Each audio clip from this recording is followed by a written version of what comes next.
Esto es Cineclubes, un podcast de Radio Bicicleta.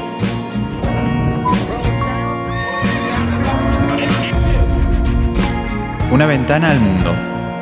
Una pizarra abierta a nuevas miradas. Un espacio para pensar el cine y el devenir de las imágenes. Esto es Cineclubes, una experiencia sonora que nos conecta con la cinefilia.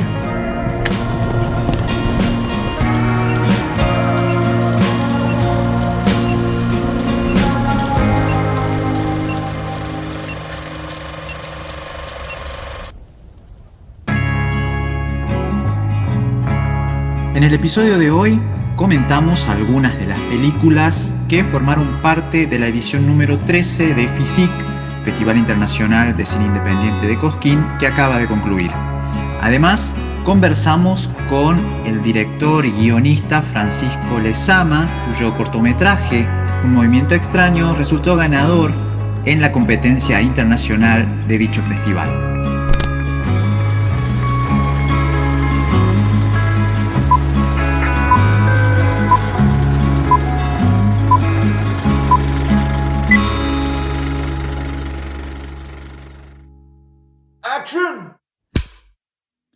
¿Cómo les va? Bienvenidos y bienvenidas a un nuevo episodio de Cineclubes aquí en Radio Bicicleta.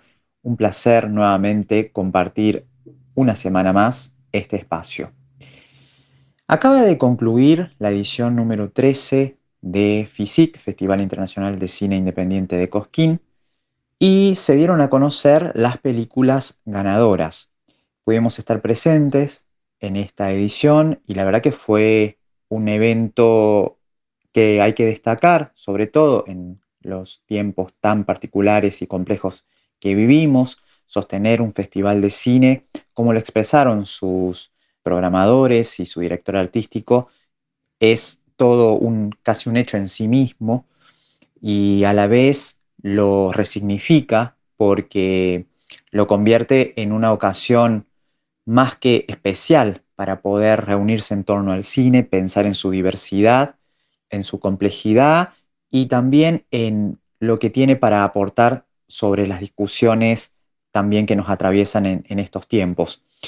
En ese sentido hay que destacar que la película ganadora de la competencia internacional fue para La Paliciada de Filip Sotnichenko, película ucraniana que se vio el primer día de proyecciones en esta edición número 13.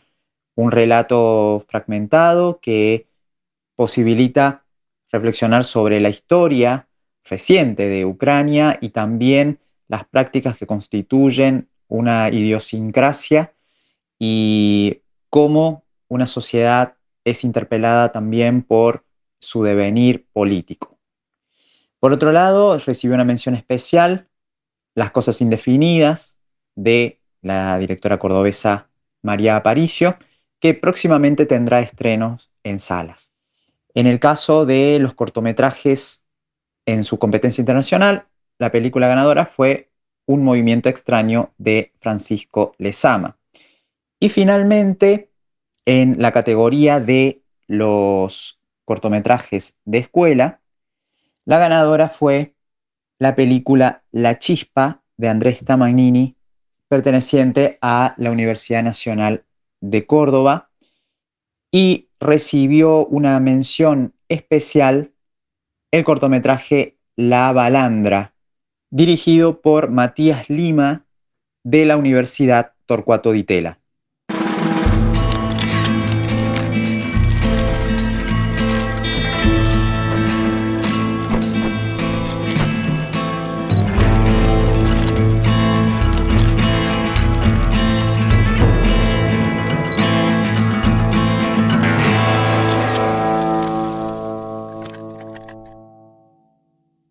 Bien, lo habíamos anunciado previamente que estaríamos en conversación con el director, guionista y docente Francisco Lezama a propósito de su nuevo cortometraje Un movimiento extraño, que formó parte de la reciente edición número 13 de FICIC Festival Internacional de Cine de Cosquín. Así que lo saludamos para poder conversar con él. ¿Cómo estás? Bienvenido a Cineclubes. Francisco, ¿qué tal? Muy bien, Andrés, gracias por recibirme. Bueno, gracias a vos por este tiempo y poder conversar. Francisco, bueno, quisiera preguntarte, primero que nada, ¿cómo estás viviendo el recorrido de este cortometraje que empezó meses atrás, ya en la Berlinale, allí en el Festival, ¿no?, de Cine de Berlín, donde ganaste el premio a mejor cortometraje, y ahora también recientemente en FICIC, aquí en Córdoba? ¿Cómo te estás llevando con este recorrido y esta experiencia por estos festivales? Bueno, el corto, como dijiste vos, se estrenó ahí en Berlín, y a partir de haberse estrenado en Berlín, usualmente los cortos reciben invitaciones para varios festivales. En mi caso, hasta ahora, bueno, fue el Festival de Cartagena, el de la Cinemateca Uruguaya en Montevideo y el FICIC. Y después hay algunos festivales que están apalabrados ya para la segunda mitad de año. Así que el recorrido es bastante más, es más ágil cuando uno como tiene la suerte de ser programado en un festival como Berlín. Así que contento. Yo filmé otros cortometrajes que no tuvieron la misma suerte, entonces sé lo que es tener que aplicar desde cero a lugares, etcétera. Igual también estoy haciendo el trabajo que hacía antes de contactar gente, acercar el corto, etcétera. Así que el recorrido lo estoy viendo bien, lo estoy trabajando en eso, digamos. Imagino que para la exhibición, ¿no?, de un cortometraje, el desafío es mayor, y tenemos en cuenta que, bueno, no suele ser el formato que habitualmente más se ve, salvo en festivales, eventos pocos especiales, ¿no? Sí, el cortometraje en general, creo que hace años que cuesta distribuirlo. Es un problema que tiene que ver más con la forma en la que se empezó a tratar al corto, creo yo, como históricamente, ¿no? En la década del 60 los cortometrajes eran centrales en la cultura, y hoy en día generalmente se subestima lo que sería el formato cortometraje, se lo toma como género de estudiantina, ¿no? Como un género en el que un cineasta puede hacer un bocetaje o un boceto de lo que después llegaría a ser en el caso de tener los medios para hacer un largometraje. Entonces, el corto de un tiempo a esta parte está un poco desprestigiado. Hay algunos casos aislados que están como, ¿no?, haciendo revivir el corto, como por ejemplo los cortometrajes de Almodóvar que se estrenaron en sala. Bueno, La voz humana no, pero Extraño modo de vida, creo que se llama el último, se estrenó en salas acá. O los cortometrajes que Wes Anderson sube y a Netflix. Más allá de eso, el corto para exhibirse en salas hay que hacer un trabajo enorme de distribución, muy ordenado, muy estratégico, pensar cómo lo vas a mostrar, y en ese caso sí es mucho más desafiante que creo que un largometraje, que ya está todo armado para exhibir un largometraje, no hace un corto. Y por otro lado, igual están empezando a aparecer plataformas como Movie, que antes no, creo que hace 2 años, 3, no había cortometrajes en Movie, salvo de autores súper consagrados. Ahora están apareciendo como otro tipo de cortometrajes. Y bueno, creo que la pregunta era esa, ¿no? El desafío de la distribución del corto.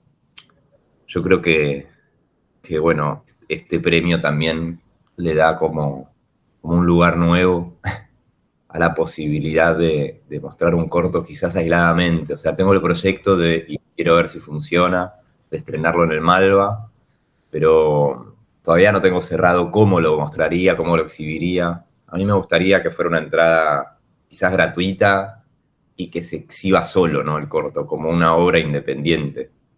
Porque muchas veces suele pensarse, ¿no?, como el corto como algo menor al largometraje, y yo creo que tiene que ver con esta idea de exhibir los cortos en torta, ¿no? Digo, un corto al lado del otro. Como necesariamente nadie va a ir a ver un corto solo. La pregunta es, ¿alguien iría a ver un corto que se exhibe solo en una sala? Me gustaría hacer un experimento con eso y ver qué pasa. Sí, es verdad lo que estás dando, ¿no? La complejidad que tiene la distribución en general y sobre todo el formato corto, teniendo en cuenta que se espera que esté vinculado a un largo necesariamente, sin poder pensarlo como un film en sí mismo, ¿no? Con igual valor, igual legitimidad que cualquier producción larga, de película de larga duración. Te quería preguntar, Francisco, yendo a la experiencia, a la reciente experiencia en PISIC, donde también, bueno, resultas ganador, el mejor cortometraje en la competencia internacional. Tu corto, bueno, nos mete de lleno en una trama, ¿no? En donde se vinculan personajes, se vinculan afectivamente jóvenes, jóvenes trabajadores de distintos ámbitos, pero es una vinculación muy particular, que está dada por ni más ni menos que el dólar, ¿no? Y ver cómo los movimientos, las fluctuaciones económicas, las cotizaciones del dólar, ¿no? También interfieren en las relaciones humanas y en los vínculos afectivos. Contanos un poco cómo arranca esta idea concreta de un movimiento extraño y cómo se relaciona con tus cortos precedentes, por ejemplo, Querido Renzo, ¿no? Del año 2016, que ya habías estrenado. Bueno, el tema del dólar en lo que son mis cortos lo vengo desarrollando desde el 2014 con un corto que se llama La novia de Frankenstein, que estuvo en Mar del Plata, Bafisi, Locarno, Festival de Nueva York. Tuvo un buen recorrido ese corto. Y ahí yo había arrancado a filmar, digamos, la figura de un arbolito. En este caso era una chica que fingía ser como aristócrata o de clase alta, en un barrio de clase alta de Buenos Aires, pero en realidad lo que hacía era trabajar en departamentos en alquiler para extranjeros y cambiar dólares. Siempre me interesó el tema de esta obsesión argentina por la moneda extranjera como forma como de autocolonización, ¿no?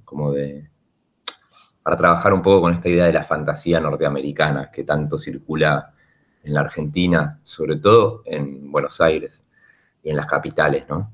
De las provincias, ¿no? En las clases medias altas y altas. Y con el caso de Un movimiento extraño, que es mi último corto, lo que quería trabajar era la corrida cambiaria, ¿no? Me interesaba la idea de la economía pensada como lenguaje, ¿no? Como hay un montón de películas que tratan sobre el lenguaje, por ejemplo Matrix, ¿no? Dentro del mainstream hollywoodense hay una película que se llama, bueno, Matrix, que todos la conocemos, que habla hasta incluso como de semiología, semiótica, fenomenología husserliana, bueno, en fin. A mí me parecía que en Argentina, digamos, con la inflación y con las corridas cambiarias, nosotros estamos mucho más habituados a hablar en términos de lo que es la economía. En otros países no sucede que la clase media sepa tanto de economía como sabemos los argentinos. Y me parece que ese saber sobre economía es algo que está un poquito, digamos, desatendido, ¿no? En el cine nacional. Si bien hay un montón de películas que tratan el dinero como botín o como herramienta para hacer chanchullos como Nueve Reinas o otras películas que sí trabajan el dinero, a mí lo que me interesaba con estos cortos es trabajar cómo, digamos, el cambio de la relación peso y dólar interfiere en personajes que trabajan, digamos, como arbolitos, que trabajan con el cambio de divisas, que trabajan, digamos, con el dinero, y un poco tomarlo como un lenguaje. Si cambia el valor del dólar en mis cortos, algo cambia en los personajes, ¿no?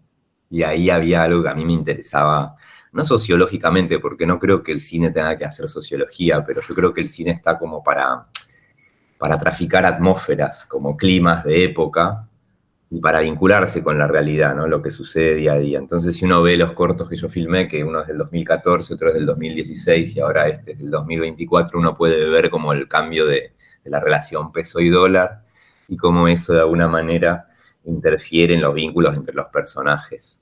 Y en el caso particular de Un movimiento extraño, la trama gira en torno a una chica que con un péndulo improvisa una sesión adivinatoria y logra ver que el dólar va a subir. Entonces se hace echar para cobrar una indemnización y cobrar dólares y colocarse en una situación distinta a las personas que no pueden comprar dólares. Me parece que la figura, por ejemplo, del barrio cerrado está súper trabajada en el cine argentino, pero no tanto la figura del comprador de dólares.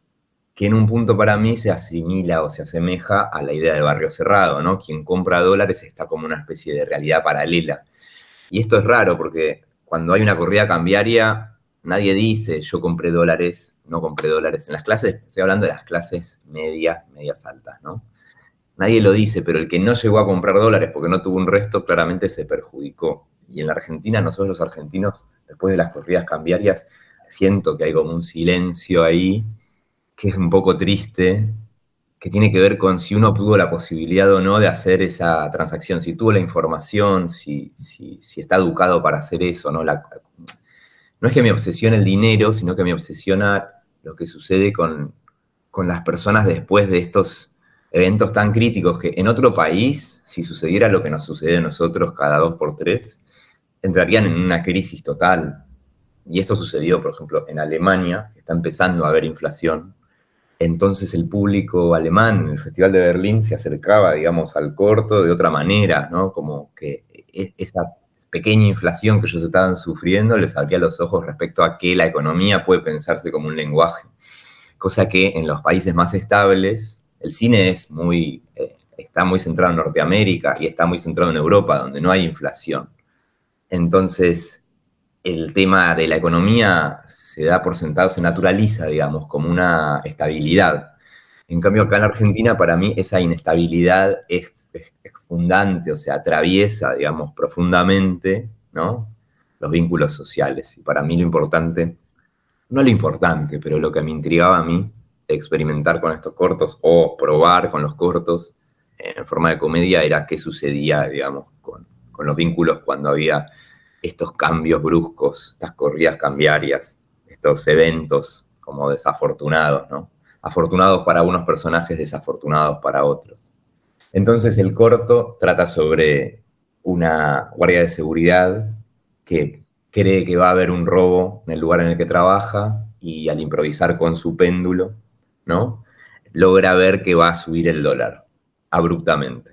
Se hace echar, consigue una indemnización, con esa indemnización, digamos, logra comprar dólares y con la tranquilidad de haber comprado dólares empieza a vivir una especie de comedia romántica ella sola, ¿no? Se hace su propia comedia romántica en su cabeza con un arbolito, que claramente es un personaje que no pudo comprar dólares y que tiene que trabajar de otras cosas para llegar a fin de mes. No quiero spoilear lo que sucede, digamos, en el corto, pero claramente es una comedia romántica imposible entre una chica de clase media baja que pudo comprar dólares y un chico de clase media baja que no pudo comprar dólares. Y para mí ahí estaba el centro, digamos, del relato del corto o el centro, digamos, de la propuesta o en esa diferencia que está muy poco trabajada en el cine nacional. Si bien hay muchas películas, como decía, que trabajan este tema del dólar como alegoría, símbolo, lo que fuere, la parte vincular no estaba tan trabajada y a mí era lo que más me interesaba, digamos, investigar con esta serie de cortos y sobre todo con este último corto. Y creo que algo de eso resonó en Alemania y resonó en el público alemán que se acercaba a las proyecciones porque había mucha tensión respecto a los Q&As, o sea, las preguntas, las sesiones de preguntas y respuestas. En Alemania tenían que ver con esta intriga respecto a la inflación, ¿no? Y también a las corridas cambiarias. Bien, bien. Sí, muy interesante, te escuchaba atentamente porque la verdad que lo que venís mencionando, ¿no? Respecto a nuestra posición como argentinos, ¿no? En este caso frente a la moneda extranjera, particularmente al dólar, ¿no? En cómo define comportamientos, cómo afecta la toma de decisiones. Y en tu corto eso creo que es muy llamativo porque está muy bien resuelto desde la introducción que haces, o cómo jugás con elementos del humorístico, ¿no? Eso me pareció muy, muy valioso, porque en esto que también vos decías, de no necesariamente hacer todo un informe sociológico al respecto, pero sí dejar entrever cómo se filtran, ¿no? Los signos de una época en una puesta en escena y en un relato, concretamente. ¿Cómo trabajaste en el guión? ¿Cómo trabajaste con los actores con los cuales ya venías trabajando, ¿no? Sobre todo con la protagonista de Un movimiento extraño.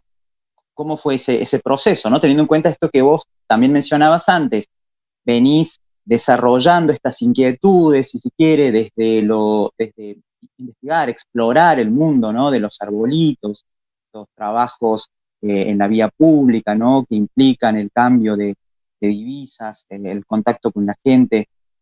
Con el correr de los años, también eso se nota, ¿no? En las películas, en distintos momentos históricos, usando o trabajando, mejor dicho, con los mismos actores. Sí, yo creo que ahí hay un proyecto mío de filmar el mismo tema a través del paso del tiempo, ¿no? Yo creo mucho como en la paciencia de los procesos largos, y cortos, ¿no? Uno del 2014, 2016 y 2024, pero creo que si en algún momento se llegaran a ver esos cortos uno al lado del otro, no sé, me imagino quizás dentro de 50 años, habría algo ahí como muy jugoso como para pensar, ¿no? Respecto a la realidad. Y para mí, el cine tiene que pensarse, ¿no? Como en torno a la realidad siempre. Como que el cine funciona para mí, esto es algo personal, ¿no? Si bien hago comedia, no me gusta como blindarme o hacer ¿no? Como hacer películas de género de comedia que estén blindadas a la realidad, como lo estaban en algunos casos algunas comedias, ¿no? De los años 30 y 40. Pero también es curioso que si bien el género de la comedia muchas veces se blindó, se aisló de la realidad, la comedia, por ejemplo, en Estados Unidos, después de la crisis, ¿no? De Wall Street, de la gran crisis, la comedia de enredos, como género de los años 30, fue la que más porosa estuvo a hablar de cuestiones económicas, o de poner, digamos, en manifiesto las diferencias de clases sociales, ¿no? Las comedias con las millonarias disparatadas, sea Esposa Último Modelo, o Mirta Legrand de Schlieper, o La Adorable Revoltosa con Katharine Hepburn, de Howard Hawks. El trabajo con los actores, en mi caso particular, nunca se aborda o nunca se encara desde la psicología de los personajes, porque no me interesa demasiado que ellos, ¿no? Sepan tanto sobre cómo son los personajes, sino que los pongo en situación a los actores, que son situaciones como de confrontación, que generan, digamos, la comedia, pero en el cuerpo de los actores. Me interesa mucho a mí registrar eso, ¿no? Y a veces la escritura de la comedia no es tan mental como si física, en el sentido de que la comedia muchas veces está en pensar un elenco respecto, por ejemplo, a la altura que tienen los personajes, ¿no? Un actor muy alto con una actriz muy bajita va a generar, digamos, como distintos movimientos, y la comedia, digamos, es algo que se puede ir a buscar en el set, ¿no? Que se puede ir a buscar en el rodaje, no tanto en el papel. Si uno piensa como en los grandes cómicos, por ejemplo, Chaplin o Keaton, ellos iban al rodaje con una pequeña escaleta o una idea disparadora, ¿no? De hecho, bueno, el cine de Buster Keaton empieza a fallar una vez que llega el sonoro, que el sonoro, ¿no? La llegada del sonido al cine los estudios le exigían a Buster Keaton un guión, cosa que era completamente innecesario para Buster Keaton, porque él tenía escrita la mitad de la película y la segunda mitad la iba improvisando según los errores, lo que iba apareciendo en el rodaje. Yo trabajo con un guión, los diálogos están todos escritos, pero lo físico, que es lo que transmite comedia en mis cortometrajes, es algo que claramente encuentro en el rodaje, pensando algunos elementos previos, como por ejemplo las alturas de los personajes, ¿no? Algo tan simple como eso puede generar comedia. Pensaba también en el hecho de que en tus cortos aparece la ciudad, el espacio público. ¿Cómo fue filmar en Microcentro o en Nueva York? ¿Cómo te relacionás digamos, con las ciudades o en la búsqueda de locaciones para el desarrollo de las acciones de los personajes? ¿Qué implica eso para vos en tu trabajo? Mira, ahí hay algo que aprendí de un cineasta que a mí me parece muy genial y que para mí no es, no sé, a veces no se lo aprecia por lo que es, pero que es Eric Romer, que filmó una película que se llama El Rayo Verde, que es una película que a mí me interesa personalmente porque lo que logra hacer Romer en El Rayo Verde, que es una película de los años 80, francesa, es digamos, igualar la condición de producción con lo que estaba sucediendo en la trama de la película. La trama de la película trata sobre una chica que se quedó sin planes de vacaciones, entonces empieza como a bollar, empieza como a ir de balneario a balneario, perdida. Y Romer, para filmar esta película sobre un personaje que está perdido de vacaciones, armó un sistema de producción que tenía que ver con él mismo estar perdido y no tener guión, y filmar con muy pocos recursos, ¿no? Esta idea de Romer, que la continuó en tres largometrajes, creo, 4, que son los largometrajes en 16 milímetros de Romer, a mí me encanta, que es esta idea de igualar lo que está detrás de cámara con lo que está adelante de cámara en términos de historia. Entonces, para mí era importante, ¿no? Como por este gusto, por esto que yo identifiqué en Romer, para mí era importante que si yo iba a filmar personajes que estaban perdidos en la ciudad y sin rumbo, estar liviano en términos de equipos, y no te digo sin rumbo, pero casi, ¿no? Estar muy abierto a lo que suceda, digamos, con lo que la ciudad puede ofrecerme. Entonces, el corto Dear Renzo, que en realidad es Querida Renzo, porque es en femenino, hay como un chiste ahí, no sé si semiológico o qué, con el lenguaje inclusivo también. Querida Renzo sería. En ese corto tenemos una chica que está perdida por las calles de Nueva York y la cámara, digamos, está, en un punto también está perdida, ¿no? Como que está habitando de la misma manera la ciudad que el personaje. No es que frenamos la calle y hay extras, amigos, ¿no? No hay nada de eso. Todo, digamos, puede colarse ahí en la película, todo lo que sea real puede colarse en la película, y en un punto yo busco que se cuele lo real, ¿no? No lo real, la realidad, digamos. Que mire gente a cámara, que se crucen las personas, que interrumpan, que sea un poquito más áspero el rodaje. Para mí hace que tenga otro tono distinto al de si uno filma en un departamento, con todos los elementos, digamos, climáticos o profílmicos controlados. A mí hay algo de ese caos que le genera, digamos, a la película, le da una vitalidad especial, ¿no?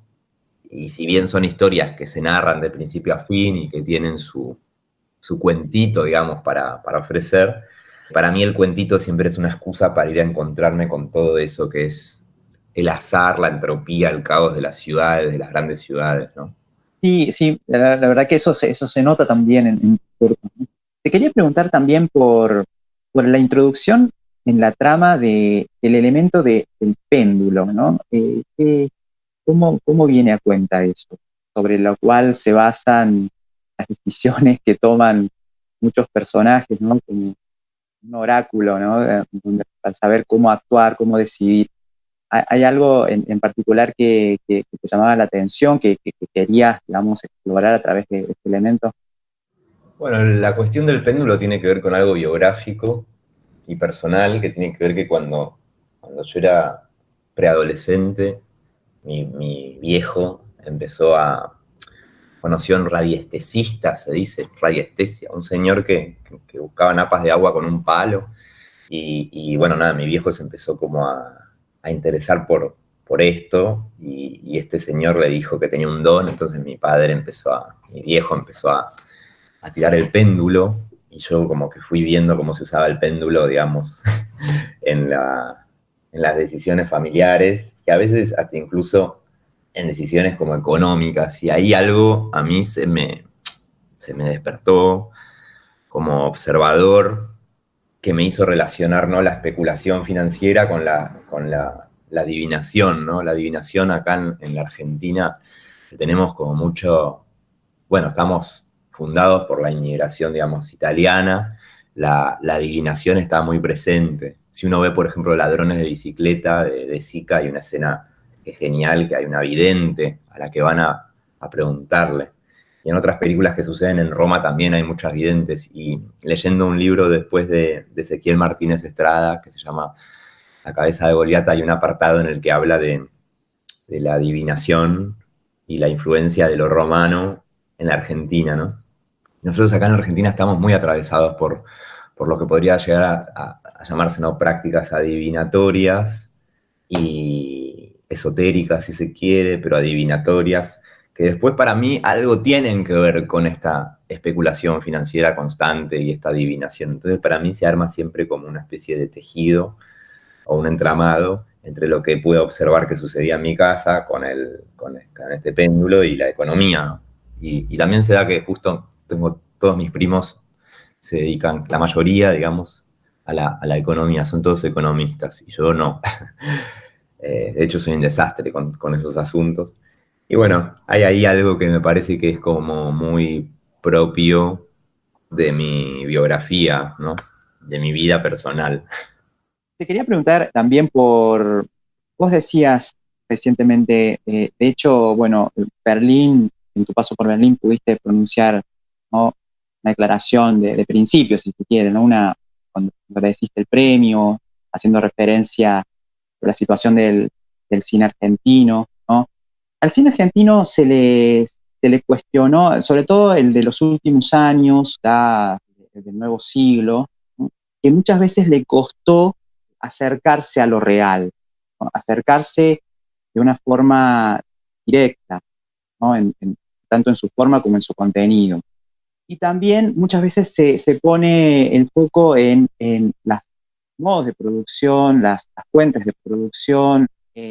Vos venís de la FUC, de la Universidad del Cine. ¿Qué lectura haces un poco del cine y de las películas que han salido de la Universidad del Cine en relación a los últimos años en nuestro país y en relación quizás a otros modos de producción, por ejemplo, los apoyos que venían dando, o bueno, por lo cual se sigue luchando, ¿no?, de parte del INCA, que siga apoyando a la producción de cine argentino? Bueno, creo que es complejo hablar de cine argentino porque habría que ver desde qué época nos estamos situando históricamente, pero creo que hubo muchos golpes de apertura a la realidad, digamos. Yo creo que algo se contrae y se abre, ¿no? Como se vuelve más poroso según las épocas también, ¿no? Como que hay épocas para el género de pronto más duras y hay épocas para algo más degenerado en el sentido más amplio, digamos, y humanista, que a mí me interesa la idea de degeneración, que por ejemplo existía en Jean Renoir, el cineasta francés, que después fue, digamos, la influencia más grande para Visconti y lo que es la salida neorrealista, ¿no? Si uno analiza, digamos, la historia de cómo surge el neorrealismo, que sería como un género que se abre muy contundentemente a la realidad, ¿m? Uno puede ahí identificar que Renoir fue una influencia fuerte con sus películas, ¿no?, de los años 30. El cine de Renoir, el cine, digamos, de los neorrealistas, después como un realismo crítico social norteamericano también se abría a la realidad. Yo creo que lo mismo que pasa como en otros países sucede también en la Argentina, digamos. De hecho, mencionabas la FUC, que creo que muchas veces la Universidad del Cine, ¿no?, ¿no? Se la cataloga o se la pone como, se la encasilla como en un lugar de sesgo respecto a la realidad, como si las películas de la Universidad del Cine fueran, no sé si es lo que vos estabas diciendo, pero digo, es algo que circula en el último tiempo, que las películas de la Universidad del Cine son películas sesgadas, ¿no? Como de clase media alta, digamos, metidos en vericuetos que son como culturales y burgueses, para decirlo de alguna manera. Eso sería como una parte quizás de la Universidad del Cine, porque después si uno piensa lo que fue el nuevo cine argentino, ¿no?, como Ana Katz o Trapero con Mundo Grúa o Ginás, bueno, muchos referentes de la Universidad del Cine que para mí se abren de alguna manera a la realidad, pero de distintas maneras, ¿no? Como que hay distintas maneras para mí de vincularse con la realidad, y la gracia es que existan distintas maneras de vincularse con la realidad. Y la historia del cine nos lo demuestra, ¿no? Como te decía, desde un realismo crítico ahí norteamericano, como, no sé, películas que están vinculadas con la realidad, que son fases para mí, ¿no? Como, me parece que a veces hay una mirada un poco naif, un poco sonsa, que tiene más que ver con no estar, digamos, ahí dentro, ¿no? Que es una mirada como exterior que se tiene de las escuelas de cine, que yo creo como que sirve, digamos, más al pensamiento crítico. Yo entiendo que cada escuela, digamos, ofrece distintos a ver, distintas herramientas con las cuales ir a filmar, pero son herramientas. No creo que ninguna de las escuelas de cine ofrezca retóricas ya armadas, porque eso es imposible. Digo, no hay una retórica FUC, una retórica ENERC. Por más que lo quieran vender así, ¿no? Yo siento que no existe, pero por haber, digamos, cursado en la FUC como becado y tener por compañera, por ejemplo, una amiga mía que era hija de un herrero que se tenía que matar laburando para que ella pudiera ir a la FUC, ¿no?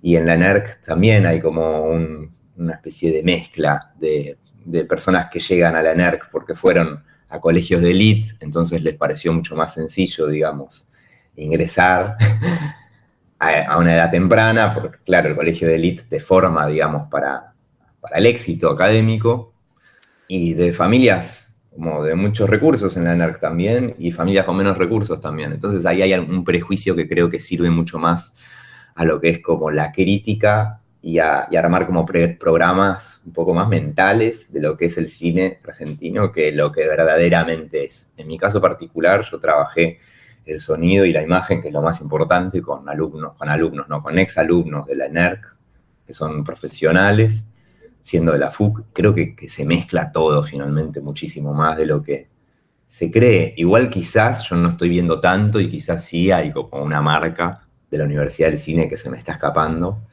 pero entiendo que hay distintos modos de abordar la realidad, ¿no? Y que para mí, en lo personal, no hay un modo correcto y un modo incorrecto, porque pensarlo así sería totalizante y sería muy aburrido para mí ver que todos, ¿no? Como encaran ese vínculo con la realidad de la misma manera, digamos.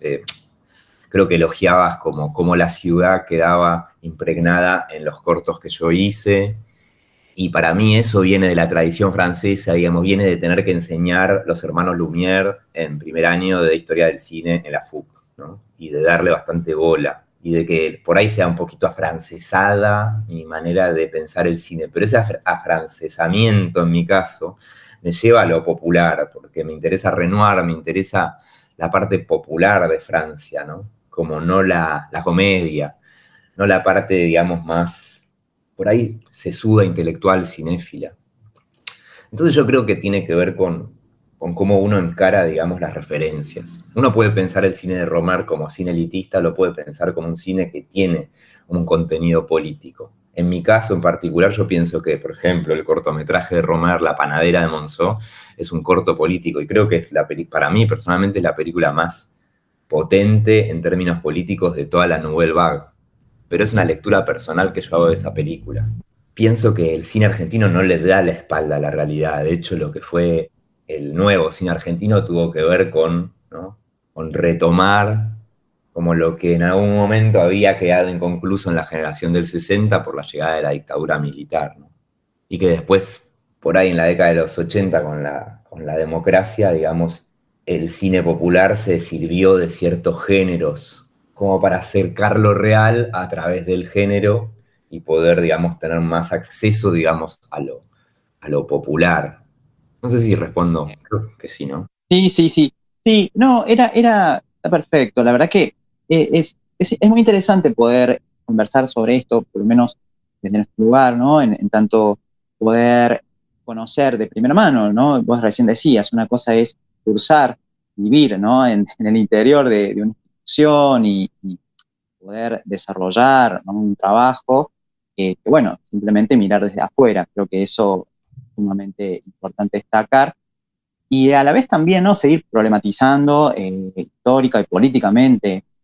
Me parece muy, muy valioso lo que decías, Francisco, ¿no? Esto de vivir o estar o formar parte de una institución durante varios años, trabajar en ella para poder dar cuenta, tener una visión mucho más completa, más rigurosa, si se quiere, de cómo es esa institución por dentro, por ejemplo, en la universidad, que simplemente limitarse a, bueno, repetir lugares comunes o hacer ciertas simplificaciones de lo que creemos que se produce en determinadas escuelas de cine.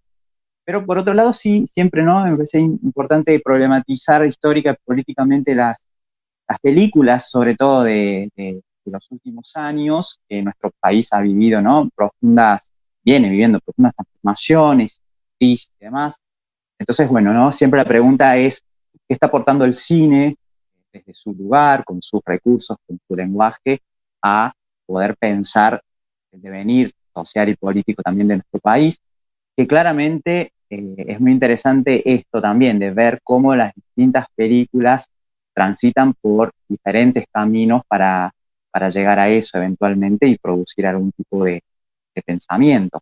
Pero bueno, por eso venía a cuenta esta pregunta, ¿no? De cómo las distintas formas, incluso de producción, pueden de alguna manera también incidir o no en lo que finalmente después podemos ver en una película. Claro, sí, totalmente. Que existe como un sesgo, digamos, en la FUC, existe. Eso es innegable. Como cineastas que por ahí, a los que parecería que en términos como económicos no les sucede, digamos, no tienen tantas desavenencias, entonces no logran ver, ¿no?, la importancia que tiene lo económico en la vida diaria de un montón de personas. Pero me parece que esa apertura, esa porosidad, esa apertura a la realidad tiene que ver con la biografía de cada quien, ¿no? No se puede, uno no va a aprender nada leyendo a nadie. Yo creo que tiene que ver con la vida. En mi caso personal, como te contaba, ¿viste?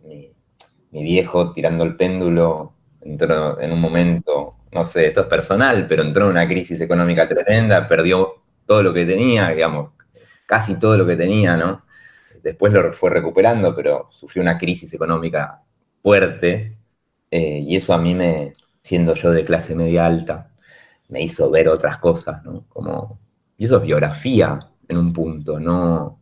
Yo no voy digo, la discusión más interesante es la de, qué sé yo, es ese librito de Romer, el cine de poesía con el cine de prosa, el Pasolini con Romer, ¿no? Esas discusiones son interesantes, porque lo interesante es que existan esas dos posturas. Pienso yo, ¿no? Porque si no, para mí estamos en problemas, ¿no? Porque finalmente las personas somos distintas y algunas personas no tienen esos problemas económicos y sus familiares no los tienen. Pero bueno, creo que tienen otra cosa para proponer, ¿no? Y hay muchas películas que pueden dar ejemplo de eso. Sí, yo entiendo lo que se le puede achacar a la Universidad del Cine respecto al sesgo, pero pienso que es funcional como a una retórica crítica mucho más que a lo que sucede en verdad, sobre todo conociendo desde adentro quiénes filman y lo que no se ve, porque también se está hablando de lo que se ve, y allí tendría que entrar también en juego el crítico programador, ¿no? Como no tanto los cineastas, sino la mirada de los críticos programadores. Que ahí uno podría empezar a decir que hay mucho sesgo en los críticos programadores. Digo, para que las películas sesgadas de la FUC lleguen a lugares como de exhibición, uno tendría que pensar quién está haciendo ahí la programación también, ¿no? ¿Quiénes llegan a esos lugares? Generalmente ahí yo veo mucho más elite, ¿no? Como una más elite o más ego que en los cineastas. Porque ya hacer cine, digamos, es poner el cuerpo, es complicado, incluso hagas una mala película o una película sesgada, es complicado, ¿no? No sé, yo ahí soy más crítico con los programadores de los festivales. ¿Quiénes son, no? Claro, es una beta a tener en cuenta, ¿no? Cómo funciona este circuito de exhibición desde el momento en que las películas empiezan su recorrido, se exhiben, bueno, ¿no? ¿Qué criterios se utilizan a la hora de validar y legitimar qué películas se exhibe y qué película no, ¿no? Entonces hay también un tema ahí para discutir. Francisco, te agradecemos este tiempo. Ha sido una charla muy interesante. Seguramente estaremos atentos al recorrido del corto, Un Mundo Extraño, y esperemos que, bueno, podamos continuar esta conversación en otras oportunidades también. Bueno, muchísimas gracias, Andrés, y sí, cuando quieras volvemos a conversar. Perfecto. Un gran saludo. Otro.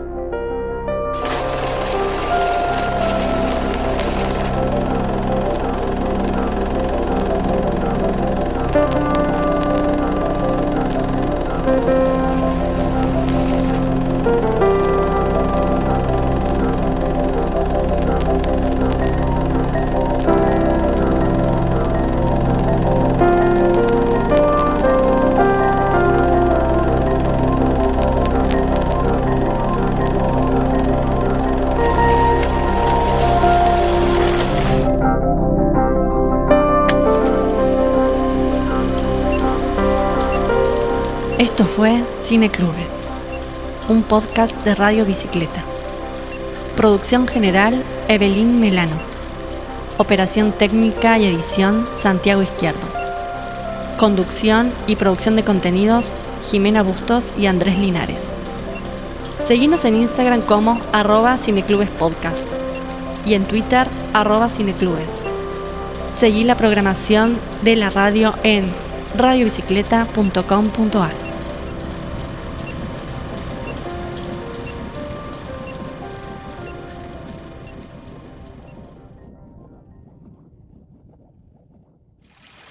Este podcast que acabas de escuchar es un contenido original y exclusivo de Radio Bicicleta.